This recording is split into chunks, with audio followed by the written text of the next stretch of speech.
નમસ્કાર, સેક્યુલર ગુજરાત ન્યૂઝમાં આપનું સ્વાગત છે।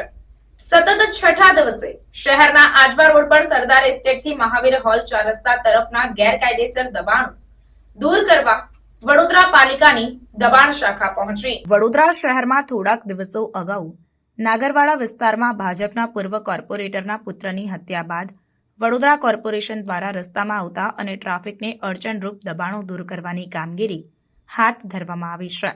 ત્યારે સતત છઠ્ઠા દિવસે શહેરના આજવા રોડ પર સરદાર એસ્ટેટથી મહાવીર હોલ 4 રસ્તા તરફના ગેરકાયદેસર દબાણો દૂર કરવા માટે પાલિકાની દબાણ શાખા પહોંચી હતી।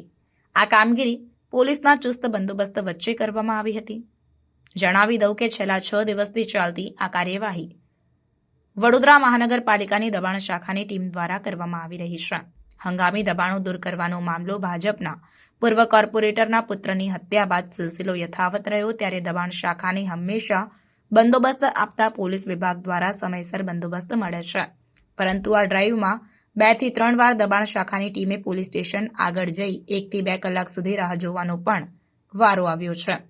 ત્યારે જો તંત્ર દ્વારા યોગ્ય સંકલન થાય તો આ કાર્યવાહી કરવામાં આવતા તમામ અધિકારીઓ, કર્મચારીઓ, સ્ટેટ લાઇટ વિભાગ, ફાયર વિભાગ, આરોગ્ય વિભાગની ટીમોને હેરાનગતિ ઓછી થઈ શકે તેમ છે। ત્યારે સતત છઠ્ઠા દિવસે પણ દબાણો દૂર કરવાની કામગીરી યથાવત જોવા મળી હતી। રિપોર્ટર આરિફ સૈયદ સાથે cameraman Ibrahim Taiydiwala, secular Gujarat news, Vadodara.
સમાચારોની અવનવી અપડેટ્સ માટે જોતા રહો સેક્યુલર ગુજરાત ન્યૂઝ।